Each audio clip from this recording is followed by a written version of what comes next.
नमस्कार. महाराष्ट्रातल्या विधानसभा निवडणुकांसाठी आता फक्त 6 दिवस म्हणजे जवळपास 150 तास उरलेत. प्रचाराची रणधुमाळी आता शिगेला पोहोचली असताना आज आम्ही घेऊन आलो तुमच्यासाठी एक खास ओपिनियन पोल आणि त्याचा हा दुसरा भाग. झी 24 तास आणि तालीम रिसर्च फाउंडेशन यांनी तयार केलेला हा विश्वसनीय आणि अत्यंत खात्रीशीर असा ओपिनियन पोल. शिवसेना भाजप युती तुटल्यानंतर आणि काँग्रेस राष्ट्रवादी आघाडी फुटल्यानंतर पुढच्या 4 दिवसात संपूर्ण महाराष्ट्राला कवेत घेणारा पहिला ओपिनियन पोल आम्ही 2 ऑक्टोबरला प्रसारित केला होता. युती आणि आघाडी तुटल्यानंतर अवघ्या 4 दिवसात त्यासाठीचं सर्वेक्षण करण्यात आलं होतं. त्यानंतर आज जो ओपिनियन पोल आपण पाहणार आहोत तो आम्ही केलाय 6, 7 आणि 8 ऑक्टोबरला. महाराष्ट्रानं सर्व उमेदवार निश्चित केल्यानंतर प्रचाराची रणधुमाळी रंगायला लागल्यानंतर पंतप्रधान नरेंद्र मोदींच्या सभा महाराष्ट्रात सुरू झाल्यानंतर काही उमेदवारांकडून पैशाचा पाऊस पाडला गेल्यानंतर राज ठाकरेंसह सर्वांनीच नरेंद्र मोदींवर शाब्दिक हल्ले सुरू. परिस्थितीत मूलतः फरक आहे. महाराष्ट्राची गादी नेमकी कोणाला मिळणार याचा ठाम, अचूक आणि अभ्यासू निष्कर्ष तुम्हाला या ओपिनियन पोलमध्ये नक्की पाहायला मिळणार आहे. महाराष्ट्रातल्या 288 मतदारसंघांपैकी सर्वसमावेशक अशा 30 मतदारसंघात हा सॅम्पल सर्वे करण्यात आला. विविध जातीपाती, धर्म, वयोगट, नोकरी, व्यवसाय, धंदा अशा अनेक विभिन्न सामाजिक, आर्थिक, शैक्षणिक पार्श्वभूमी असलेल्या ग्रामीण आणि शहरी भागातल्या महिला आणि पुरुष मतदारसंघांचा सर्वे करून हा ओपिनियन पोल तयार करण्यात आला आहे. मतदारसंघातील 3451 मतदारसंघांचा 451 मतदारांचा सॅम्पल साईज घेऊन प्रत्येक मतदारसंघाचा लेखाजोखा तयार करण्यात आला आहे. अत्यंत अभ्यासपूर्ण पद्धतीनं उपलब्ध आकडेवारी, शास्त्रोक्त मांडणी करून आमच्या वर्षानुवर्षाच्या अनुभवाचा कस लावून राजकीय कसोट्यांवर नक्की खरे उतरतील असे निष्कर्ष या ओपिनियन पोलमध्ये तुम्हाला पाहायला मिळणार आहेत. एखाद्या राजकीय पक्षाला किंवा उमेदवाराला मत देताना मतदारांच्या मनात नेमकं काय असतं याचा तपशीलवार विश्लेषण पुढच्या 2 तासात आपण करणार आहोत. काँग्रेस राष्ट्रवादी सरकारच्या कारभारावर जनता समाधानी आहे का? यंदाच्या निवडणूक प्रचारात महत्त्वाचे मुद्दे तरी कोणते आहेत? लोकसभा निवडणुकीच्या निकालाचा प्रभाव विधानसभेच्या मतदानावर किती पडणार आहे? मतदार एका पक्षाला बहुमत देतील की सरमिसळ असलेलं त्रिशंकू सरकार राज्यात येईल? केंद्रातील नरेंद्र मोदींच्या 100 दिवसांच्या कारभाराचं प्रतिबिंब महाराष्ट्रातल्या निवडणुकीत उमटणार आहे का? मोदींच्या नावानं मतं मागणाऱ्या भाजपला त्याचा किती फायदा होणार आहे? शिवसेना भाजप युती तुटल्यानंतर त्याचा जास्त फटका कोणाला बसेल आणि काँग्रेस राष्ट्रवादी आघाडी फुटल्यानंतर कोणाला जास्त नुकसान होईल? आणि सर्वात महत्त्वाचं म्हणजे कुणाचं सरकार यावं असं आता लोकांना वाटतंय. या सगळ्या प्रश्नांचा वेध घेण्यासाठी पाहूयात आजचा हा विशेष कार्यक्रम ओपिनियन पोल पार्ट 2.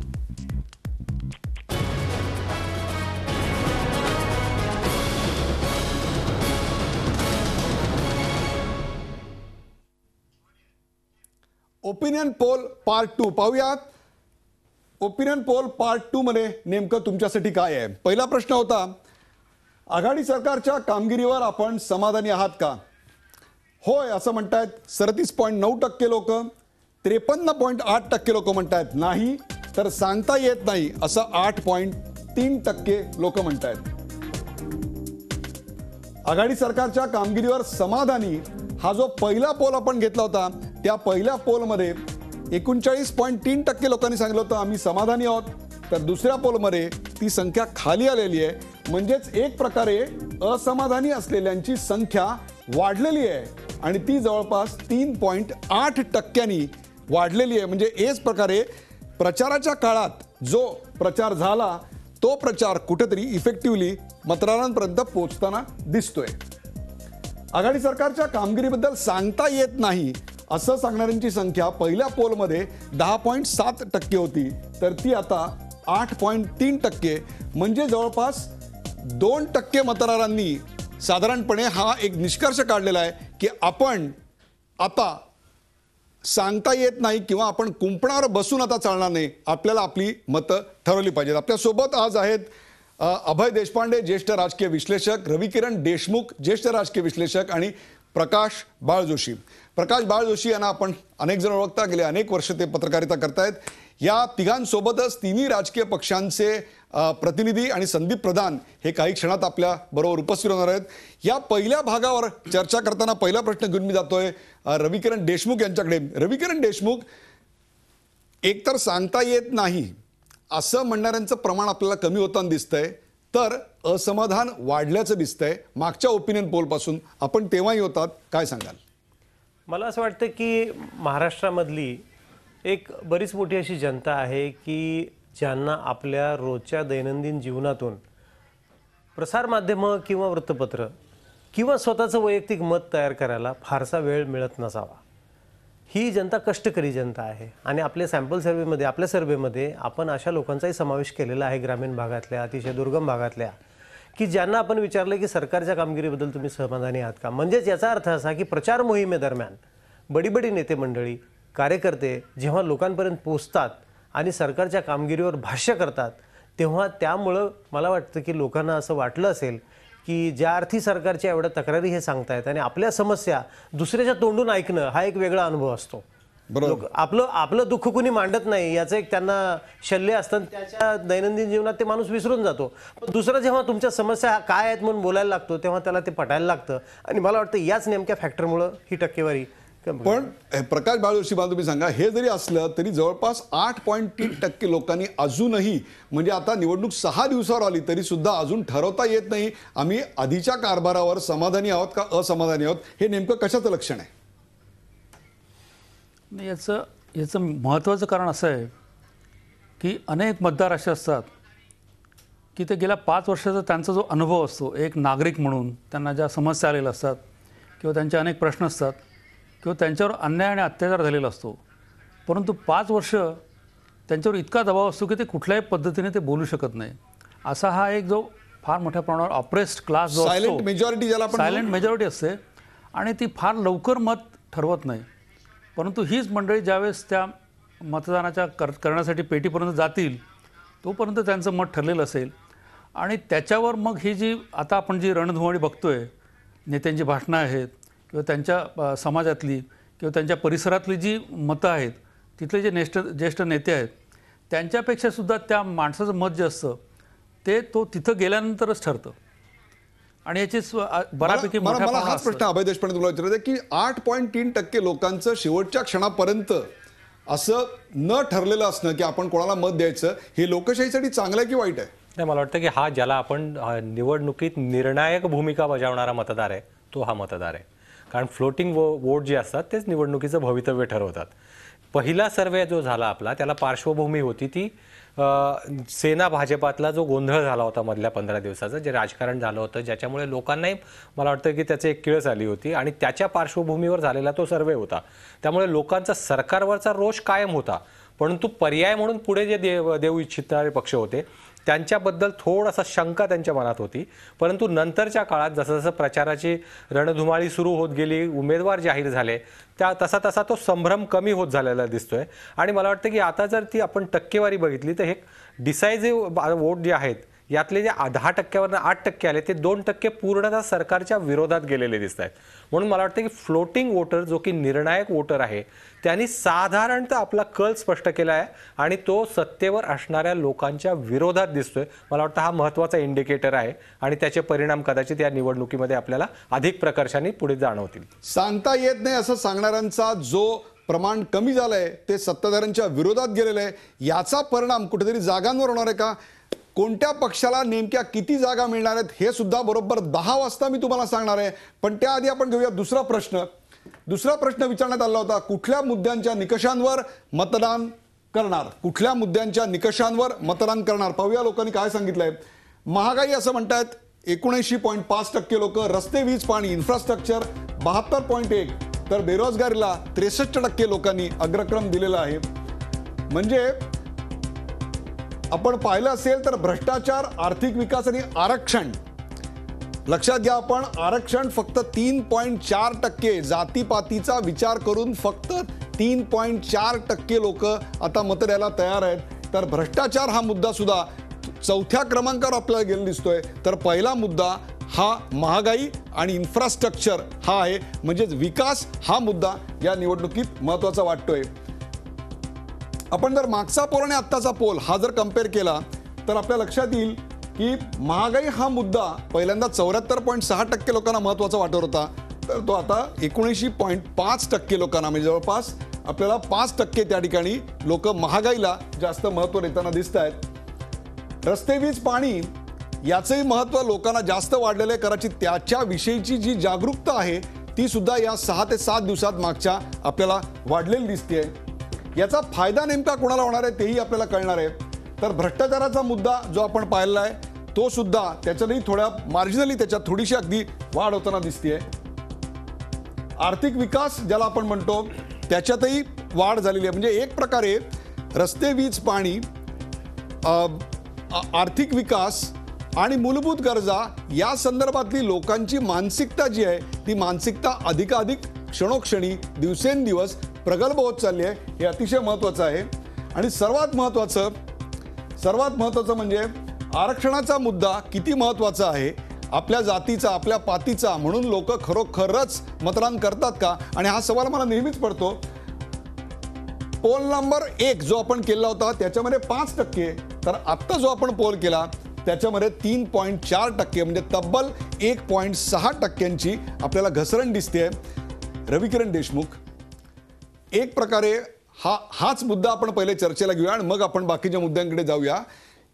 मागच्या वेळेला सुद्धा आरक्षण किंवा जातीपातीचा विचार करणार नाही असं सांगणाऱ्यांची संख्या प्रचंड होती.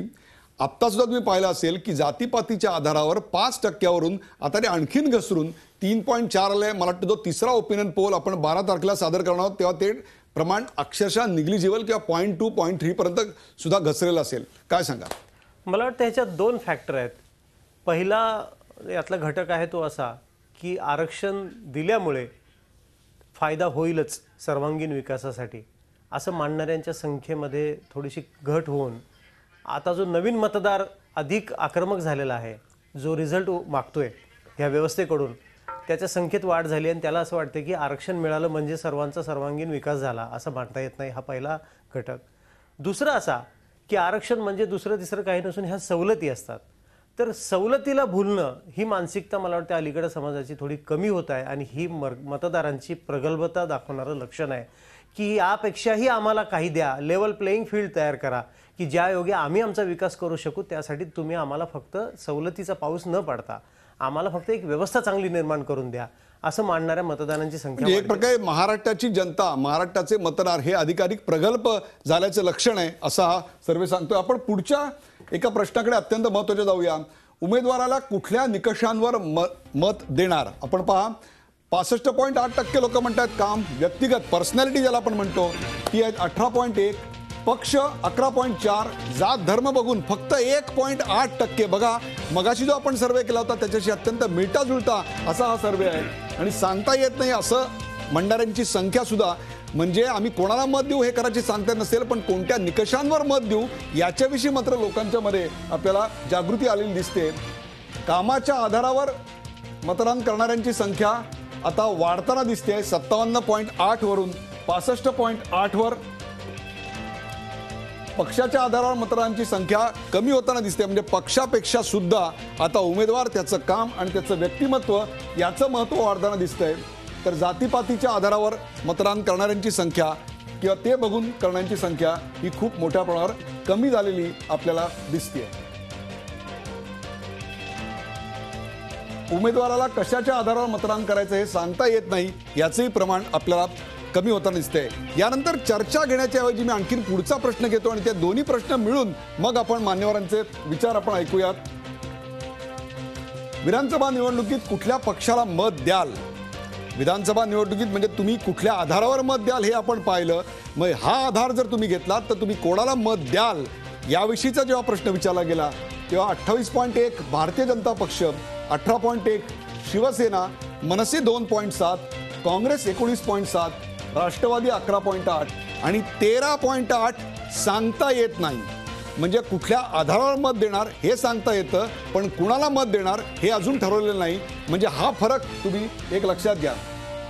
विधानसभा निवडणुकीत शिवसेना मत देणार असं सांगणाऱ्यांची संख्या 0.2, त्याच्यात एक मार्जिनल इन्क्रीज झालेली आहे. लक्षात घ्या, ही स्लाइड अत्यंत महत्त्वाची आहे. ज्या वेळेला शिवसेनेच्या जागा आपण बघणार आहोत तेव्हा या वाढलेल्या 0.2%चा नेमका काय शिवसेनेला फायदा का तोटा आहे हेही आपण पाहणार आहोत.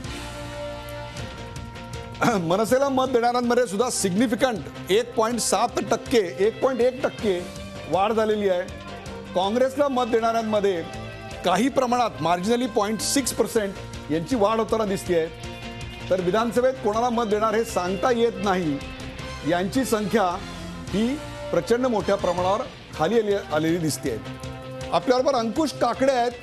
अंकुश काकडे, या कार्यक्रमात आपलं स्वागत. राष्ट्रवादी काँग्रेसचे प्रवक्ते अंकुश काकडे आपल्याबरोबर आहेत. अंकुश काकडे, पहिलं तर असमाधान, सध्याच्या कामगिरीवर असमाधान असं सांगणाऱ्यांची संख्या मागच्या पोललाही तुम्ही होतात त्यापेक्षा ती आता वाढलेली आहे. भाग क्रमांक 1. नंबर 2, जातीपातीच्या आधारावर मत देणाऱ्यांची विचार करून मत देणाऱ्यांची संख्या कमी होते आहे. इन्फ्रास्ट्रक्चर आणि विकासाला मत देणाऱ्यांची संख्या वाढते आहे. कोणाला मत देणार हे अजून ठरवलेलं नाही असं म्हणणाऱ्यांची संख्या ही जरी कमी झालेली असली तरी प्रत्यक्षात कोणाला मत देणार यांची संख्या सांगताना मात्र 13.8% लोकांना ती सांगता येत नाहीये. तुमच्या पक्षाचं काय म्हणणं आहे याच्यावर? या 3 दिवसामधला आपला सर्वे आहे, पण हा सर्वे नेमका कोणत्या भागातला आहे आणि किती हजार मतदारांचं आपण याच्यामध्ये मत जाणून घेतलं याचा काही खुलासा निरगुडकरजी आपल्या आपण पहिल्या कार्यक्रमाचे जे पहिलं इंट्रोडक्शन केलं त्यात आपण नव्हतात. पुन्हा प्रेक्षकांच्या माहितीसाठी म्हणून सांगतो, महाराष्ट्रातल्या रिप्रेझेंटेटिव्ह अशा 288 एकूण मतदारसंघ आहेत. त्याच्यापैकी रिप्रेझेंटेटिव्ह अशा 30 मतदारसंघात, लक्षात घ्या, एखादी खीर कशी झाली आहे हे बघण्याकरता अख्खं पातेलं तोंडाला लावावं लागत नाही, तर त्यात एक चमचा घातला तरी आपल्याला कळतं त्या खिरीमध्ये गोडवा किती आहे अथवा त्यात कडूपणा किती आहे, का ती खीर बरोबर घट्ट झालेली आहे की नाही, का सैल झालेली आहे, पातळ झालेली आहे. त्याप्रमाणे या सगळ्या मतदारसंघांचा तुम्हाला आढावा ज्या ठिकाणी घेता येईल असे 30 मतदारसंघ आणि प्रत्येक मतदारसंघाचे रिप्रेझेंटेटिव्ह सॅम्पल साईज असणारे असे 3,451 मतदार प्रत्येकातले असे घेऊन आपण हा महाराष्ट्रातला ओपिनियन पोल केला. आणि मला सांगायला अतिशय अभिमान वाटतो की यातले बहुतांशी मतदार जे आत्ता आपण ज्यांना प्रश्न विचारलेत हे पहिल्या फेजच्या ओपिनियन पोलमध्ये तेच होते आणि दुसऱ्या फेजच्या ओपिनियन पोलमध्ये सुद्धा बहुतांशीरित्या तेच होते, जेणेकरून त्यांची बदललेली मतं आपल्याला पाहता येतील. अंकुश काकडे, नाही, आपण खिरीचं उदाहरण दिलं, हे खिरीच्या बाबतीमध्ये चपखल लागू होतं, परंतु ज्यावेळेला आपण मतदारांचा संपर्क किंवा त्यांचं मत अजून घेत असतो त्यावेळेला आपल्याकडे महाराष्ट्रामध्ये साधारणतः 6 विभाग आहेत. विदर्भ असेल, कोकण असेल, पश्चिम महाराष्ट्र असेल, उत्तर महाराष्ट्र असेल, मराठवाडा असेल. त्यामुळे त्या ठिकाणची परिस्थिती ही, मग ती राजकीय परिस्थिती असेल, नैसर्गिक परिस्थिती असेल, ही वेगवेगळी असते. त्याच्यामुळे कदाचित विदर्भामध्ये शेतकऱ्यांच्या आत्महत्या जास्त झाल्या, त्याच्यामुळे साहजिक आघाडी सरकारच्या बाबतीमध्ये तिथल्या मतदारांची नाराजी जरूर असू शकेल. मुंबईमध्ये आघाडी सरकारच्या बाबतीमध्ये काँग्रेस असेल किंवा राष्ट्रवादी असेल यांचं काही फारसं प्रभुत्व नाही, त्यामुळे त्या ठिकाणच्या मतदारांनी साहजिकच सेना किंवा BJPच्या बाजूने. त्यामुळे असं पश्चिम महाराष्ट्रामध्ये जर आपण त्याचा सॅम्पल घेतला तर कदाचित तो राष्ट्रवादी काँग्रेस पक्षाच्या बाजूने असण्याची शक्यता आहे. त्यामुळे हा सगळ्या भागामध्ये वेगवेगळ्या प्रकारची मतं येत असतील. अर्थात याच्या ग्राह्यतेबद्दल माझा कुठलाही आक्षेप नाही. यापूर्वीचा पहिला सॅम्पल सर्वे आपला झाला त्याच्यामध्ये आणि याच्यामध्ये ही फरक जाणवतोय, ते साहजिक आहे. कारण जसं जसं निवडणुकीचं वातावरण तापत येतंय तसं तसं मतदारांमध्ये एक प्रकारची जागृती येते, त्यांच्या मत बनवण्यामध्येच्या प्रक्रियेमध्ये ती एक वाढ होते, ज्याचा आपण आता सांगता येत नाही. आता यावेळेला सांगता येत नाहीची संख्या कमी होत गेली. कदाचित आणखीन आपण म्हणता जसं 12 तारखेच्या याच्यामध्ये कदाचित ती 4% देखील येण्याची शक्यता आहे. पण एक आता आपल्याला नवीन गोष्ट काल आणि आज लक्षामध्ये येते की 6, 7, 8 तारखेला घेतलेला सर्वे हा 5 वेगवेगळ्या पक्षांच्या बाबतीमध्ये आपण घेतलेला होता आणि त्याच्या संदर्भातले इश्यूज वेगळे होते. आघाडी सरकारवरचं मत काय, पण याच्यामध्ये आपण केंद्र सरकारच्या बाबतीमध्ये कुठे उल्लेख केलेला नाही.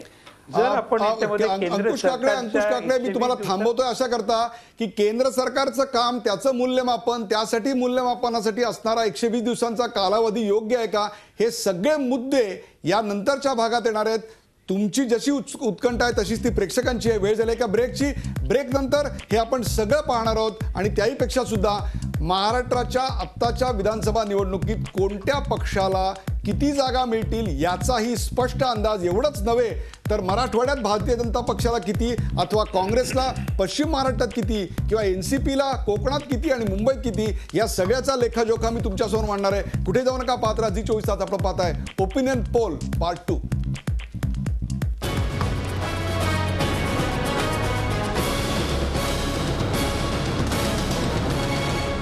ओपिनियन पोल पार्ट 2 मध्ये आपल्या सगळ्यांचं स्वागत. आपण पहिल्या भागामध्ये पाहिलं की मतदान कशाच्या आधारावर करणार आहेत, मतदानासाठी महत्त्वाचे मुद्दे कोणते आणि त्याहीपेक्षा सुद्धा सर्वात महत्त्वाचा निष्कर्ष आला तो म्हणजे जातीपातीच्या आधारावर मतदान करणाऱ्यांची संख्या दिवसेंदिवस झपाट्यानं घटते आहे.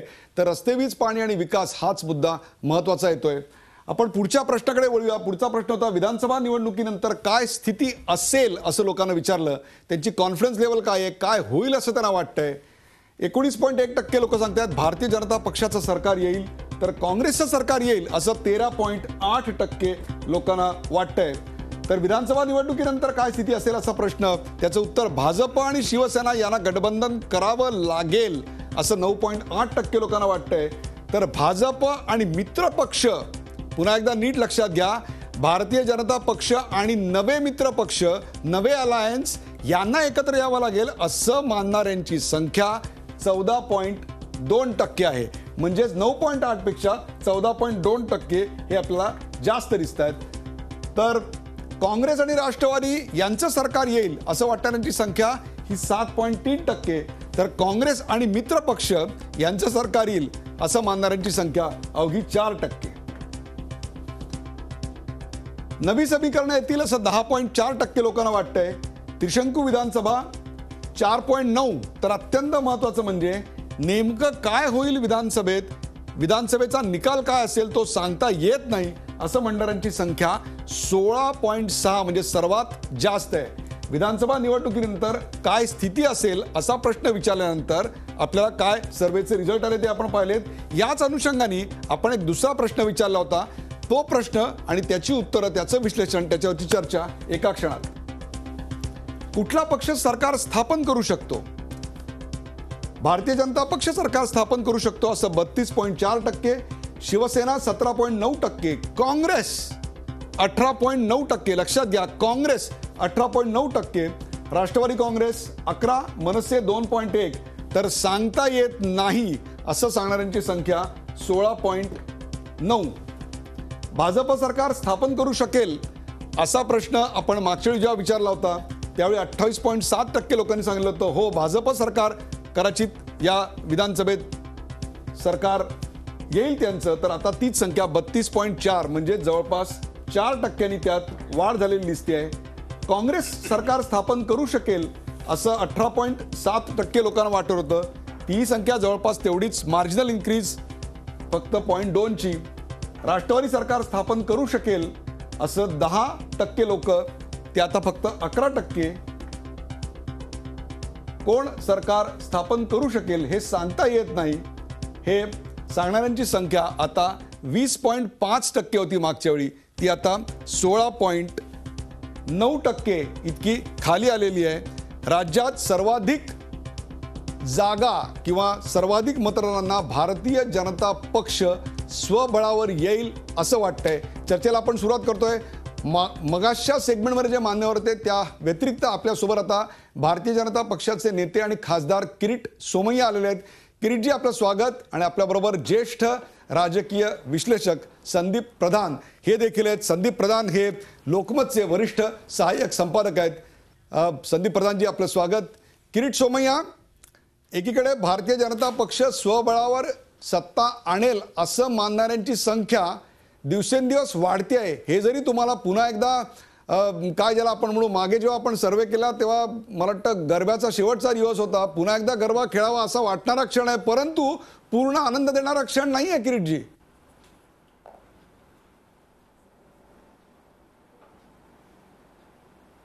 मी आत्ताच उदय घाटकोपरच्या नरेंद्र मोदीच्या सभेतून आलो आहे.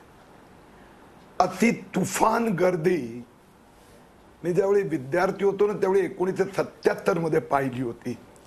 लोकसभेपेक्षा 2 पाऊल पुढे आहेत. आपल्याला आठवत असेल की ज्यावेळी आपण पहिला सर्वे केला त्या दिवशी मी आपल्याला आपल्या टीव्हीवर फार स्पष्ट सांगत होतं, भारतीय जनता पक्षाला महाराष्ट्रात 34% जास्त मतं मिळेल आणि भाजपला स्पष्ट बहुमत मोर दॅन 150 सीट्स मिळेल. बघा आपला सर्वे पेपर त्याच दिशेने चाललेले आहेत. कारण की अजून तुम्ही अनिर्णित जे अनडिसाइडेड वोटर्स आहे ना त्याचं प्रमाण भाजपकडे सरकत चाललेलं आहे. आता भारतीय जनता पक्ष तुमच्याच सर्वेमध्ये बघा दुसऱ्या टप्प्यात 23 वरून 28% बीजेपीची. आमचं जे टोटल असेसमेंट आहे, total assessment more than 34% vote, more than 150 seat undecided voters आहेत त्याच्यावर कॉन्सन्ट्रेशन. आणि गेल्या वेळी मी सांगितलं होतं आपल्याला मोदी मैदानात उतरत आहेत. मोदी मैदानात उतरले. आता पहा 1 वर्सेस ऑल झालेले आहेत. काँग्रेस असो, एनसीपी असो, दिलसे असो की मनसे असो की शिवसेना असो, सगळे मोदी मोदी मोदी करतात. म्हणजेच याचा अर्थ असं की सगळ्यांना एक धास्ती आहे की लोकसभेत जे झालं पूर्ण बहुमत तसं महाराष्ट्रात भाजपला पूर्ण बहुमत मिळणारच. बरोबर आहे. अभय देशपांडे, 16.7% म्हणजे भारतीय जनता पक्षाच्या नंतर जर सर्वात मोठा गट कुठला असेल तर तो अजून ठरवलेला नाही असा मानणाऱ्यांचा आहे. हीच संख्या कदाचित उद्याच्या येऊ घातलेल्या सरकारची एक प्रकारे अवस्था ठरवणार आहे. नाही, नक्कीच ठरवणार आहे. कारण आपण मागच्या वेळेस जर निवडणुकांचे जर आपण सगळे आकडेवारी पाहिले तर त्यात आपल्याला निश्चितपणे लक्षात येईल की साधारणतः 6 ते 7% फरक राहतो दोन्हीमध्ये, मतदानांमध्ये, दोन्ही बाजूंमध्ये. आणि त्यावर सरकारचं भवितव्य ठरतं.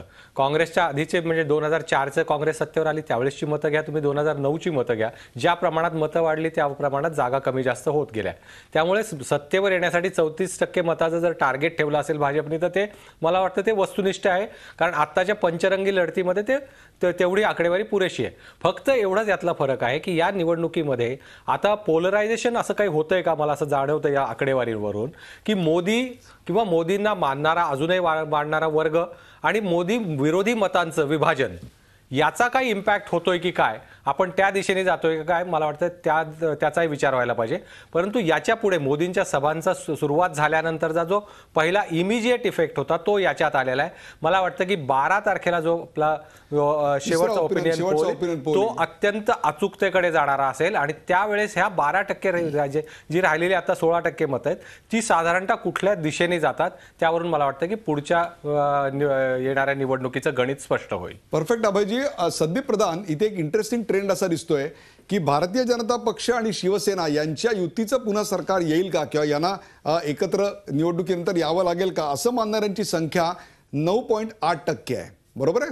आणि भारतीय जनता पक्ष आणि मित्र पक्ष म्हणजे भारतीय जनता पक्ष आणि शिवसेने व्यतिरिक्तचे मित्र पक्ष यांचं सरकार येईल असं मानणाऱ्यांची संख्या जवळपास 14.2%, which is the third largest segment असं म्हणतायत.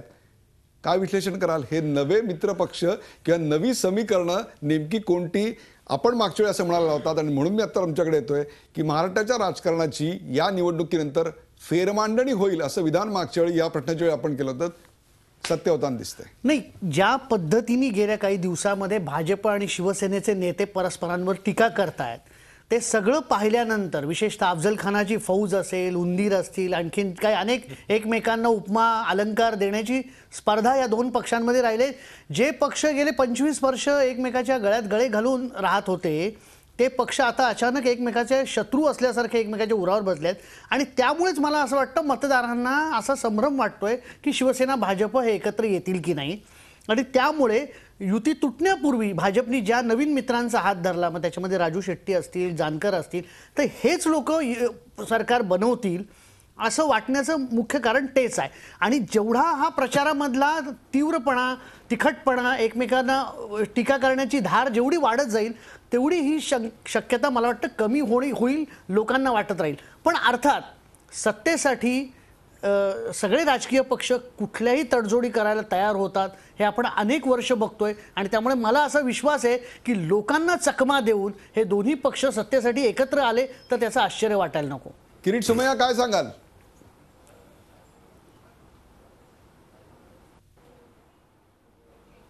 मला संदीपला सांगतो, एवढी काळजी आणि धास्ती घ्यायची गरज नाही आहे. भारतीय जनता पक्ष शिवसेनेवर एकही शब्द बोलला नाही आणि बोलणार नाही. आणि नंबर 2, भाजपला स्पष्ट बहुमत मिळणार आहे, तो एकट्याचं सरकार येणार आहे. म्हणून एवढी काळजी, चिंता आणि धास्ती. We have not uttered a single word. बरोबर आहे. या ब्रेकवर जाण्यापूर्वी अतिशय छोटासा प्रश्न, रविकिरण देशमुख, तुम्हाला. आपण मागच्या वेळी जर पाहिलं तर त्यावेळी या प्रश्नाचं उत्तर देताना शिवसेना क्रमांक 2 वर होती, तर ती आता काहीशा मार्जिननी खाली जाऊन क्रमांक 3 वर गेले आणि काँग्रेस 3 नंबरवरचं 2 नंबरवर आले आहे. म्हणजे काँग्रेसची जी पारंपरिक मतदारांची व्होट बँक होती, मतदारसंघ जे बांधलेले होते ते तसे इंटॅक्ट राहताना दिसत आहेत, ते तसे स्थिर आणि कायम राहताना दिसत आहेत. काँग्रेस एक असा पक्ष आहे की ज्याच्याकडे एक ठराविक अशी वोट बँक आहे. ती वोट बँक शक्यतो कितीही मोठी संकट आली तरी ती जात नाही. अर्थात लोकसभेला हे थोडंसं मिथ खोटं ठरलं आणि लाट होती, तेव्हा ती लाटच जबरदस्त होती आणि 2च जागा आल्या. परंतु काँग्रेसला मानणारा मतदार आहे आणि मला वाटतं तो मतदार बऱ्याचदा तो सोबत राहिला आहे काँग्रेसच्या. विधानसभेत तरी आपण प्रकर्षाने बघतोय, 1952 पासून 62 पासून बघतोय आपण. तर त्याच्यामुळे ती टक्केवारी थोडीशी काँग्रेसची सुधारलेली दिसते. शिवसेना आणि भाजपांना एकत्र पाहण्याची सवय लोकांना लागलेली आहे इतकी वर्ष. तर ही जी काही भांडणं सुरू आहेत त्यात शिवसेना कमी पडते की काय अशी शंका काही लोकांना वाटत असावी. म्हणून मला वाटतं की मोदी यांच्या तुलनेमध्ये शिवसेनेच्या बद्दलची ही टक्केवारी थोडीशी कमी जास्त थोडीशी आता कमी झाली दिसते. ओपिनियन पोल मधले आणखीन अत्यंत महत्त्वाचे प्रश्न, त्याहीपेक्षा कोणत्या पक्षाला किती नेमक्या जागा मिळतील आणि कोणत्या पक्षाला कोणत्या भागात, म्हणजे उत्तर महाराष्ट्रात, पश्चिम महाराष्ट्रात, मराठवाड्यात, विदर्भात कोणत्या पक्षाला नेमक्या किती जागा मिळतील याचा आत्ता घेतलेला अचूक सर्वेक्षणाच्या सान्निध्यात आपण हा सर्वे करतोय. त्याचे निष्कर्ष तुम्हाला दाखवतोय. वेळ झाली का ब्रेकची. ब्रेक नंतर आपण पाहणार आहोत ओपिनियन पोल पार्ट 2.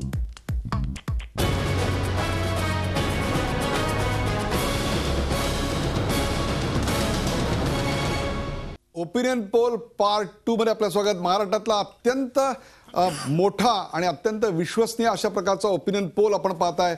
4 मान्यवर तज्ञ आणि सर्व राजकीय पक्षांचे प्रतिनिधी आपल्या सोबत आहेत. आपण पुढचा प्रश्न पाहतोय, 4 महिन्यात मोदी सरकारच्या कामगिरीचं मूल्यमापन होईल का? या प्रचाराच्या दरम्यान मोदी सरकारांचे 100 दिवस त्याचे वाभाडे काढले गेले, तर मोदींनी आपण 100 दिवसात काय केलं याची जंत्री त्यांच्या सर्व सहकाऱ्यांनी मांडली.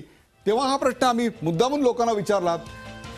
38.9% लोक म्हणतात होय त्यांचं मूल्यमापन होईल, तर नाही असं म्हणतात 38.1%. तर सांगता येत नाही असं 23% लोक सांगतायत. मोदींच्या नावावर भाजपला विधानसभेत मतं मिळतील. पहिल्या पोलमध्ये 42.5% लोकांनी होय असं सांगितलं होतं, तर दुसऱ्या पोलमध्ये ती संख्या जवळपास 4% आपल्याला वाढलेली दिसतेय. सांगता येत नाही यांची संख्या आपल्याला कमी होताना दिसतेय. म्हणजे आपण पाहिलं असेल की सांगता येत नाही यांची संख्या कमी झाली आणि मोदींना पसंती किंवा मोदींचं मूल्यमापन करता येणार याच्यात करता येणार नाही असं सांगणाऱ्यांची संख्या आणि त्यापेक्षा भारतीय जनता पक्ष हे सगळं वाढले दिसतंय. 4 महिन्यात एखाद्या सरकारचं मूल्यमापन करता येणं शक्य नाही आणि शक्य आहे असं सांगणाऱ्यांची समसमान संख्या आपल्याला दिसते. तर 23% लोक अजून अजून ठरवलेलं नाही असं म्हणतायत. हे ठरवलं नाही म्हणणारीच लोक ही भारतीय जनता पक्षाच्या या प्रचाराच्या सगळ्या रेट्यामध्ये भारतीय जनता पक्षाच्या बाजूनं उभं राहताना दिसतील का? प्रकाश जोशी. नाही, निश्चितपणे काय असं सांगता येणार नाही की ही जी अनडिसाइडेड वोट्स आहेत ती भाजपच्याच बाजूने जातील असं काही निश्चितपणे सांगता येणार नाही.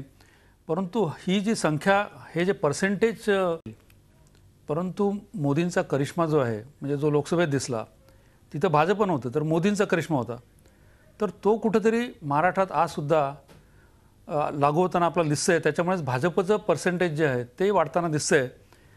त्यामुळे हा जो प्रश्न आपण विचारलेला आहे की त्यांच्या 100 दिवसाच्या कारकिर्दीचा लोक विचार करतायत का, तर मला असं वाटतं की तो प्रश्न त्यांच्यापुढे आज नाही आहे. त्यांच्यापुढे आज प्रश्न आहे तो महाराष्ट्राचा, आणि महाराष्ट्राला कोणाच्या ताब्यात द्यायचं. तर त्यावेळेस मोदी स्वतः तिथं मैदानात उतरल्यामुळे भाजपच्या बाजूनी एक प्रचार आणि एक प्रसार करतायत, तर त्याचा मतदारावर कुठेतरी परिणाम होताना आपल्याला गेल्या 5-6 दिवसामध्ये दिसतंय. अंकुश काकडे आपल्याबरोबर आहेत. अंकुश काकडे, हे जे 23% मतदार आहेत ज्यांनी अजून नेमकं मोदींच्या नावावर भाजपला मतं मिळण्याबद्दल सांगता येत नाही असं विधान आपल्याला केलेलं दिसतंय, तर दुसरीकडे मोदींच्या कारभाराचं मूल्यमापन करता येणार नाही आणि करता येईल या 100 दिवसाच्या आधारे असं मानणाऱ्यांची संख्या सुद्धा समसमान आहे. म्हणजे एक प्रकारे the match is open on this question. येत्या 6 ते 7 दिवसात याचा फायदा आपल्याला उठवता येईल का? कारण मोदींवर सर्वात जास्त आणि जहरी टीका आतापर्यंत कोणी केली असेल तर ती आपल्या पक्षानं सर्वात जास्त केलेली आहे. नाही, एक खरं आहे, बाळ जोशी म्हणाले त्यांच्या मतामध्ये बरंचसं तथ्य आहे. आज आपण 4 महिन्यामध्ये त्यांचं मूल्यमापन, त्यांचं काय किंवा कोणत्या सरकारचं 4 महिन्यामध्ये मूल्यमापन करणं नाही, पण साधारणतः त्या सरकारची दिशा ही कोणत्या बाजूला आहे याचा थोडासा कल मतदारांना येऊ शकतो. आज या ठिकाणी होय आणि नाही असं म्हणणाऱ्यांची संख्या बहुतेक सारखी आहे आणि सांगता येणाऱ्यांची संख्या मोठी आहे. आता त्या मोठ्या संख्येच्या बाबतीमध्ये उद्या 2-3 दिवसाच्या याच्यामध्ये फार मोठा फरक होऊ शकतो. एक आपण पाहिलं असेल की काल आणि आज 2 दिवसामध्ये या राज्यामध्ये शिवसेना आणि मनसे या दोघांचं पोलरायझेशन होईल की काय अशा प्रकारची शंका आता मतदारांमध्ये निर्माण होण्याची शक्यता आहे. आज संजय राऊतांचं स्टेटमेंट असेल, काल राज ठाकरेंचं स्टेटमेंट असेल की कुठेतरी आपण या भारतीय जनता पक्षाला बरोबर घेऊन चूक केली असं राज ठाकरेंचं म्हणणं आहे.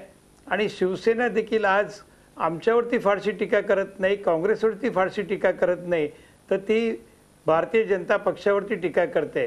त्यामुळे उद्या लोकांच्या मतामध्ये 3 दिवसामध्ये संभ्रम निर्माण होण्याची शक्यता आहे की उद्या हे दोघं भाऊ एकत्र येतील की काय.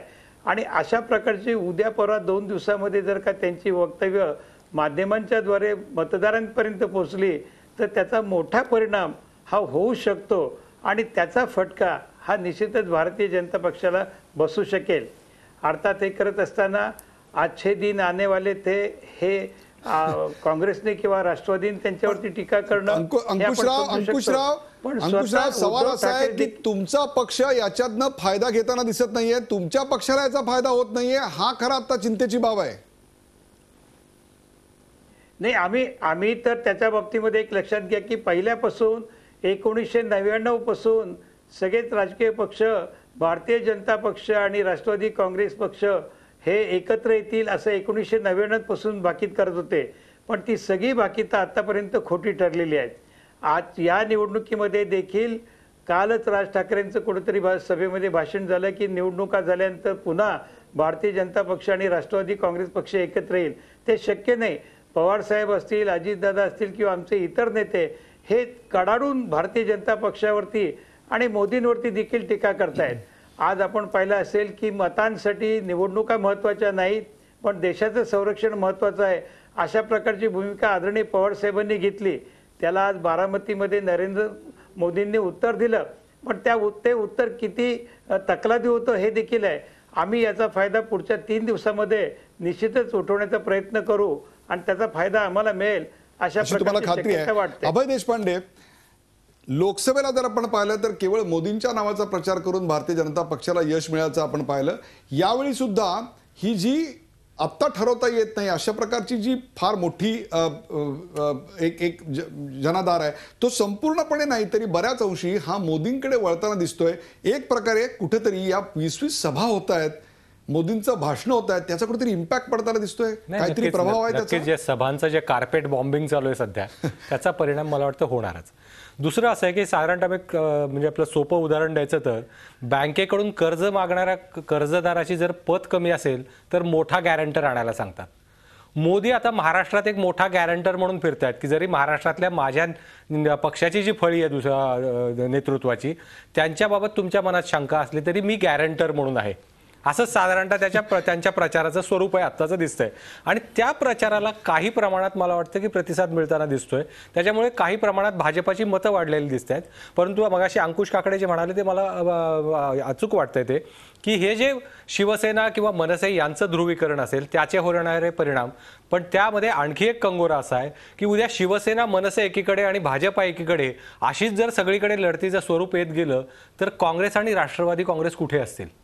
मला वाटतं की त्यामध्ये सुद्धा गणितं बरीच समीकरणं बदलू शकतात. येणारे 3-4 दिवस हे महाराष्ट्राच्या राजकारणाच्या दृष्टीने अतिशय महत्त्वाचे असणार आहेत आणि यामध्ये मला वाटतं निर्णय. ब्रेकवर जाण्यापूर्वी किरीट सोमय्या यालाच अभयजी आता म्हणले त्यालाच अनुसरून एक प्रश्न आहे आणि तो म्हणजे की मतांचा कर्ज मागण्याकरता जो महाराष्ट्रातला अर्जदार भाजप पक्ष आहे त्याची पत कमी असल्यामुळे केंद्रातला एक हमीदार तुम्हाला लागतो, जो हमीदार येऊन सांगतो की मी हमी घेतोय. आणि हे स्पष्ट होत आहे की 34.9% लोक, जेवढी लोक मोदींवर विश्वास ठेवताना दिसत आहेत, 34.9% लोक मोदींच्या नावावर तुम्हाला मतं मिळतील याची गॅरंटी किंवा हमी देता येत नाही असंही या प्रश्नाच्या उत्तरात सांगताय. काय सांगाल?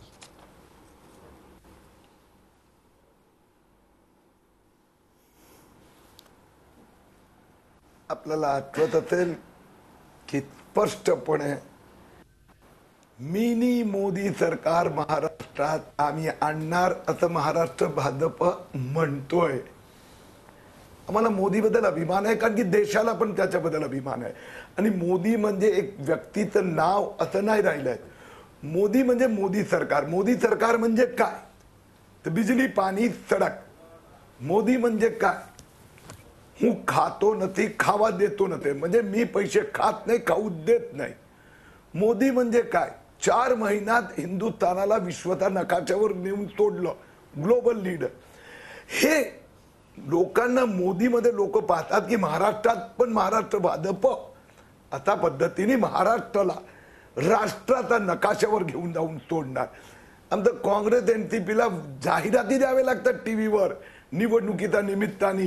माझा महाराष्ट्र कुठे कुठे नेला हे जाहिरातीद्वारा सांगावं लागते. म्हणून तुम्ही जे म्हणतात मला मान्य आहे ना, हो मोदी आमचे गॅरंटर आहे म्हणजे मोदी आमच्या पक्षाचे नेते आहेत. दुसरी गोष्ट महाराष्ट्रात पण आहेत ना देवेंद्र फडणवीस, आता पावलावर पाऊल ठेवून चालतंय. किरीट सोमय्या हे नाव तुम्ही पहिलं घेतलं तेव्हा या नावाला अग्रक्रम आहे असं म्हणायचं का? विधानसभेचे निकाल किरीट सोमय्या हे नाव तुम्ही पहिलं घेतलं तेव्हा हे नाव अग्रक्रमी आहे असं जाहीर करून टाकताय का तुम्ही आता? देवेंद्र फडणवीस आज देवेंद्र फडणवीस महाराष्ट्र भाजपचे पक्षाध्यक्ष आहेत. देवेंद्र फडणवीसच्या नेतृत्वाखाली आज महाराष्ट्र भाजप निवडणूक लढीत आहेत. आणि ह्या पक्षात वेगवेगळे नेते आहेत, अनेक नेते आहेत. मग ते खडसे पण असतात, तावडे पण असतात, पंकजा असते, कुठे सोमय्या असतात, कुठे आणखीन कोणी असते. परंतु आमचे पक्षाध्यक्ष देवेंद्र फडणवीस आहेत आणि त्यांच्या मार्गदर्शनाखाली या किरीट मी आणखीन तुम्हाला या प्रश्नावर किरीट या सेगमेंटची वेळ संपली आहे. मी तुम्हाला या प्रश्नावर आणखीन अडचणीत आणू शकत नाही. याचं कारण एका ब्रेक नंतर तुमच्यासाठी मी अत्यंत महत्वाची गोष्ट घेऊन येतोय. प्रेक्षक आतापर्यंत आपण पाहिलं की आपण या सरकारच्या कामगिरीवर समाधानी आहात का हा प्रश्न आपण विचारला. कोणते मुद्दे आता निवडणुकीत महत्वाचे आहेत, कोणत्या निकषांवर आपण मतदान करणार, व्यक्तिगत पातळीवर का पक्ष पातळीवर का त्याहीपेक्षा त्या उमेदवाराच्या कामावर मतदान करणार आहात, कोणाची सत्ता येईल आणि त्याहीपेक्षा मोदींच्या 100 दिवसाच्या कारभाराचं मूल्यमापन आणि त्याचा महाराष्ट्रातल्या निवडणुकीच्या निकालांचा संदर्भ या सगळ्याचा लेखजोखा आपण मांडला. आता एका ब्रेक नंतर तुमच्यासाठी मी घेऊन येतोय ज्या क्षणाची तुम्ही आतुरतेनं वाट पाहत होता, तो म्हणजे या ओपिनियन पोल मधले प्रत्येक पक्षाचे नेमके आकडे काय आहेत, कोणत्या पक्षाला महाराष्ट्रात किती जागा मिळण्याची शक्यता आहे आणि त्यानंतर त्या पक्षाला कोणत्या विभागात किती जागा मिळतील हा डिटेल रिपोर्ट तुमच्या समोर आणि त्याचं विश्लेषण मान्यवरांच्या साथीनं आणि त्यावरच्या प्रतिक्रिया राजकीय पक्षांच्या नेत्याकडून. एका ब्रेक नंतर कुठे जाऊ नका, पाहत राहा झी24 तास. आपण पाहताय ओपिनियन पोल पार्ट 2.